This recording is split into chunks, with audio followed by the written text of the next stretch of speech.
It's a brand new year and we've got some brand new cars coming out and they're gonna be interesting. But just because they're interesting, does that mean they're actually good? Today, we're gonna be talking about what to expect from new cars this year and find out if we should be excited or afraid. The first new car you can expect to see driving around in 2025 is the Corvette ZR1. Now, we all know the C8 Corvette. It's been around for a few years now. It actually makes me feel old to think about how long it's been around now. And we've driven some pretty interesting versions of this car. Last year, we drove the E-Ray, the all-wheel drive hybrid version of the Corvette, but the ZR1 is a lot more interesting. All right, so here's the facts. It's got rear-wheel drive only, all right? No more help from the front wheels like on the E-Ray. It's also not a hybrid like the E-Ray. It uses the same flat plane crank V8 from the Z06, but they added 2 turbochargers on there. It's also got carbon fiber wheels and an aerodynamics package, but let's talk about that power, okay? There's a lot of it. 1,064 horsepower from the factory. This guy weighs less than 4,000 pounds. Not the lightest, not the heaviest either though. It has a top speed of 233 miles per hour, making it faster than any other car under $1 million. That's actually super impressive. But don't take my word for it, folks. Let's check in with our LA Auto Show correspondent, Tristan Kim, who's live on the scene, seeing these cars in person. Tristan? All right, so this is actually animal style. This is the 2025 Chevrolet ZR1. Tons of carbon, even the wheels are carbon. Chevrolet's been listening. I love it when automotive companies listen. They really knocked the damn ball out of the park when it came to the new Corvettes, dude. Would I drive this car? Yes. Would I buy it? Yes, I'm rich. So this is interesting. Wouldn't it be so neat to be like the people that are like commissioned to cut a car in half? Sir, did you just say that this car is interesting? I did, yeah. Why? Well, we work in engineering, so it's just interesting to see the B side of the vehicle. So the interesting part is that it's cut in half. Yeah, essentially. Cool. Yeah, what are your thoughts on it? I also think that it's interesting that it's cut in half. Yeah, agreed. All right, back to you, Nolan. Thanks, Tristan. If you're wondering, the ZR1 will cost around $150,000 to $200,000, which, yeah, is not super affordable. But it is interesting that true hypercar performance will be in reach enough for some semi-successful influencers to get their hands on it. So expect Jack Doherty to wrap one of these around a tree very soon. Oh! No! No! Next up is a very different vehicle from a company known as Rivian, who gave us the first electric pickup truck, the R1T, a few years ago, and its luxurious SUV counterpart, the R1S. Mwah. They've got something new coming though, folks, and it's smaller and weirder. It's the R3. Compared to Rivian's previous vehicles, this thing is a much cuter, much hatchbackier little SUV guy. It's still electric, and it's still meant to be an upscale yet rugged adventure vehicles. One thing that's interesting about EV design is that there aren't as many spatial concerns about drive lines, engines, gas tanks, stuff like that. So companies can get away with building weird little cars like these. This thing was inspired by hot hatches of the 80s like the Lancia Delta Integrale. You can see it's pretty apparent when you look at it from the side, but this thing's gonna be a little bigger. There will be a range of battery and motor options, but the most powerful will be the R3X, a performance model with 3 motors. Now, we don't know how much power it'll have yet, but it's supposed to cost in the ballpark of 45 grand. Take that with a big grain of salt. It's always like 15 grand more than you think. So what I think is interesting about the R3 is that Rivian is taking a very classic shape, one that people have a lot of nostalgia and reverence for, and seeing if they can sell it as a legit adventure vehicle. They're finally answering the age-old question. What kind of car should a well-off woman with 4 bikes and no one to share them with buy? It's the Rivian R3. With today's sponsor, Hankook Tires, we're going as off-road as you can get. That's right, today, we're driving to the center of the earth. Our Ranger is fitted with Dynapro MT2s, Hankook's most badass, hardcore off-roading tire. Its deep, aggressive sidewalls give you extra biting power in even the most dangerous terrain. The Dynapro MT2's massive open tread pattern is designed to give you grip in loose terrain like sand and gravel. Hey, damn it. Should have use Dynapro off-road tires. The Dynapro MT2 scallop shoulders help deflect debris and rocks to help protect your tire and give you extra grip in tough terrain. What in the heck? Turn back, surface dweller. Wait, Frank, look. He's one of the good ones. You use Dynapro tires? Duh. Hand-cooked Dynapro MT2s are a tough tire with high performance handling. If you go off-road, use the tire trusted by everyone. Including Reptoids. Use hand-cooked Dynapro off-road tires. Click the link to learn more. Wanna see our kingdom? We got a water slide. So speaking of hatchbacks, there's a very special car coming to the United States that enthusiasts and rich guys in West LA all over have been begging for decades, but whether it was worth the wait is up for debate. That rhymed, I was not supposed to, I'm sorry. It's the BMW M5 Touring. Touring is BMW's way of saying station wagon or estate if your name is Shmee. And while there have been M5 wagons over the years, none of them were ever sold in the United States until now. All right, so this is BMW's brand new G90 platform, and while it is the most powerful M5 ever produced, it's also the most controversial. And that's partly because of the way it looks, which is to say ugly, and also because of how heavy it is. This boy is 900 pounds heavier than the previous M5, and not because it's a station wagon, but because it's a hybrid. BMW is doing the thing everyone's doing now, making plug-in hybrids that also have big ol' honking V8s under the hood. So Corvette did it, Bentley did it, a bunch of other performance cars are starting to adopt these hybrid systems, taking inspiration from the top levels of motorsport and putting it in a car that your dentist can buy. Something we've learned in the last few years is that electric cars are not for everyone. They're pretty expensive and car makers can't continue to force feed them down our gullets, but at the same time, gas isn't cheap and emissions are always getting tougher. So the middle ground there, hybrids. BMW's hybrid system in the new M5 will make 717 horsepower and 738 foot-pounds of torque. The plug-in system also is good for 42 miles of electric range. If you care about that, I do. That could get me to work and back. I think that's pretty sick. What's not sick though is the weight, or rather 5,400 pounds. BMW has officially doubled the weight of the E30, but they also quintupled the power, so maybe that evens it out. At the end of the day, you cannot defeat physics. That's still a beefy boy going down the canyon road. You're gonna be chewing up your tires a lot. Even if the new M5 is fast, good on fuel, and has tons of extra room for all those spare window regulators you might need to replace, it's not gonna be for everyone. But love it or hate it, it certainly is interesting. But not as interesting as this next car. Tristan. All right, we've actually found something really dope. This is Genesis's Magma section. This is basically like their in-house tuning brand, similar to AMG or M Power. Like, look at this. It's in a beautiful orange color. The front end is insane. It's a beautiful, I'll be honest, like even though it is EV and everything, like,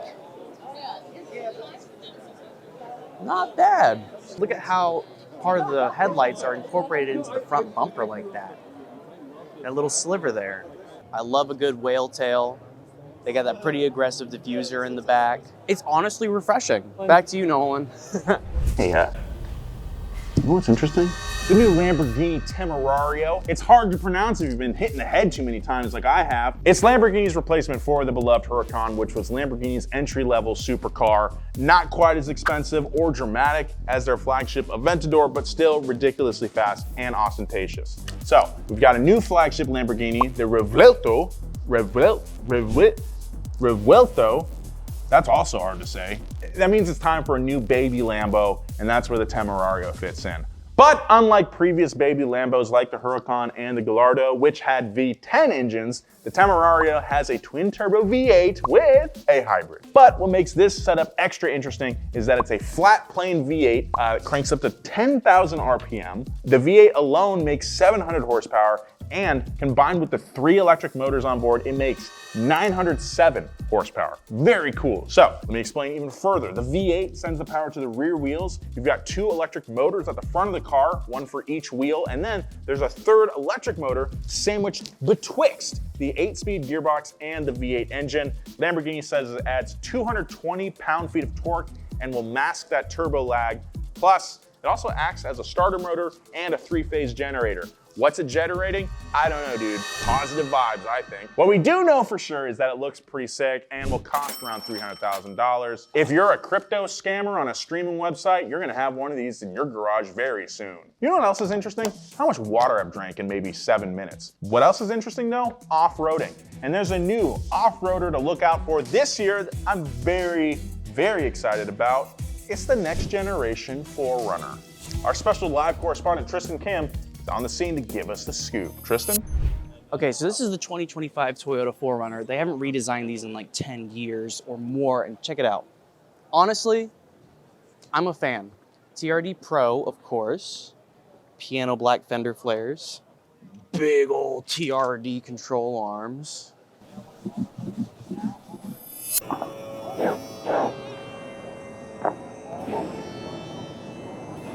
Smells normal. What do you guys think though? Is it interesting? Nolan, what do you think, man? Nolan, why couldn't we just use a cell phone, man? Blah. Back to you, Nolan. Thanks, Tristan. The next vehicle you can keep your eyes peeled out for is the 2025 Dodge Charger Daytona. Yes, I know, we've talked about it before, but it's finally here and it's even weirder and more interesting than we ever expected. So here's everything we know about the new Charger. The electric version will have two 335 horsepower motors on each axle, front and rear. Add that up and what do you get? 670 horsepower, you're so smart. At the rear, that power is sent through a conventional limited slip differential. Now, this isn't something you see too often on EVs. Generally, electric cars use direct drive motors powering each wheel individually, but Dodge wants to do things differently. And look, it'll probably affect range to a noticeable degree compared to its competition, but that's all worth it if I can do nasty rollback burnouts at the legal pit with my boys. RIP Tanner.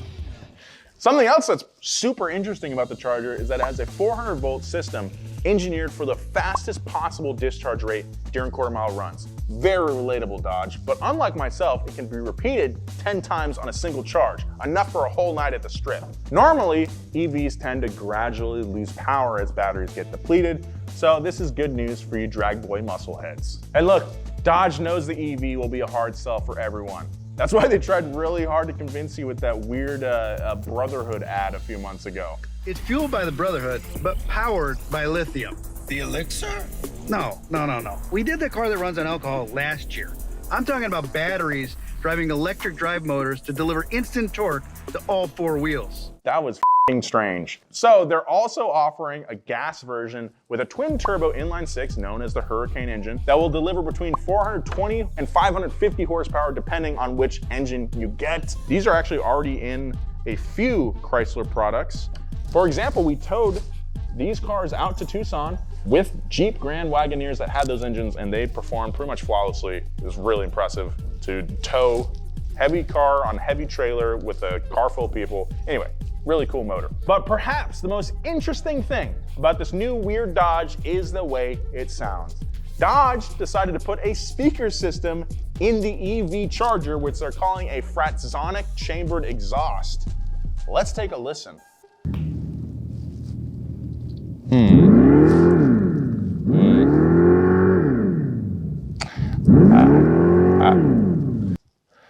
I don't know about that, man.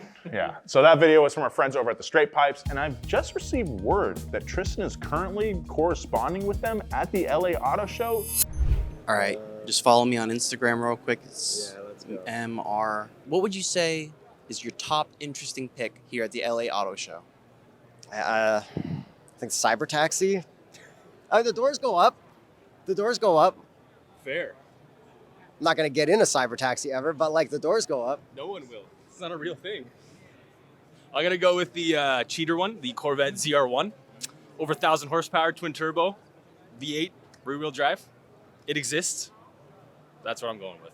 Outside of that. I'm going with the Hyundai Tucson. All right, back to you, Nolan. So another very interesting electric car to look forward to is Ferrari's new EV Hypercar. So not much is known about the Prancing Horse's first electric car yet. We don't know what it's called. We don't really know what it's gonna look like, but for some reason, we do know that it's gonna cost $535,000 and that Ferrari has just built an entirely new factory just for the production of this EV. That is strange that we know that. Like what? Like we've been seeing with most performance car manufacturers, Ferrari is making a shift towards EVs and hybrids. So they're projecting by 2030, purely internal combustion engine vehicles will only account for 20% of their annual sales. But they're not planning on getting rid of the V12s until they're completely outlawed. And I'll tell you what, if V12s are outlawed, then only outlaws will have V12s, brother. Come and take it. Ferrari CEO Benedetto Vigna has assured the press that this first fully electric car will be done, quote, the right way and will deliver the distinctive driving thrills that all Ferraris have. It will also deliver an authentic noise. Oh no, not the Fratsonics! Actually, we have some spy footage. Whoa. Okay. That's not it. That can't be it. So, okay, wow, that's very interesting. So last year we were in Germany. We got to see the very first prototype Bugatti Veyron where they were testing the drivetrain. They put it in a Lamborghini chassis. I assume with EVs, it's probably a lot easier to do that kind of thing. Make it look like something else. You're able to test drive your new platform while disguising it as something else. There's no way that's gonna look like this. For all their weird quirks, they would never make a car that looks like that. They know better than that. So, I don't know. That is interesting. Yeah. That sure is interesting, Nolan. And there's one last car we're gonna discuss today, if it's even a car at all. It's got 4 wheels, it's got 2 seats, and no steering wheel. That's right, it's the Tesla CyberCab, AKA the Robo-Taxi. So Tesla held a press event a few months ago called We Robot, very creative, Elon, where they unveiled 20 of these goofy looking little concept car guys. They're completely autonomous, meaning there's no steering wheel or pedals in the cab.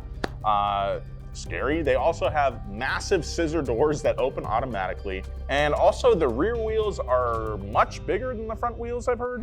We're here at the Tesla booth, and what's in front of me is probably the weirdest car at the 2025 LA Auto Show, the Tesla Cybertaxi.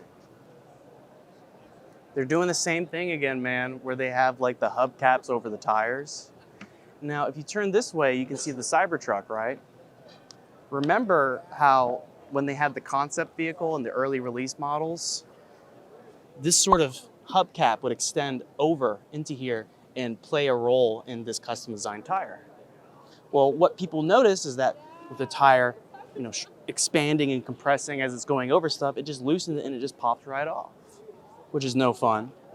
It seems like they're doing the same sort of thing right here. Big debate on the internet is the different wheel sizes on this thing. In the back, much larger, front, smaller, diameter-wise.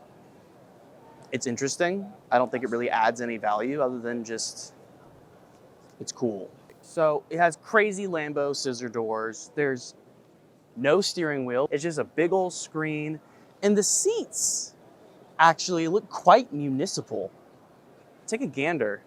It's like this leather faux vinyl, and just the way it's pleated, it looks kind of like a bus or an airport seat, which kind of matches up with the whole taxi theme. My biggest takeaway from the 2025 LA Auto Show, champagne and tan is back. So autonomous cars are nothing new. Tesla's been testing their full self-driving on their cars for a few years now. We also have fleets like Waymo driverless cars in a few cities like LA right now. I could order one on my phone and be taken away to my lovely wife in minutes if I wanted to. And they're, I guess, already proving to be safer than humans.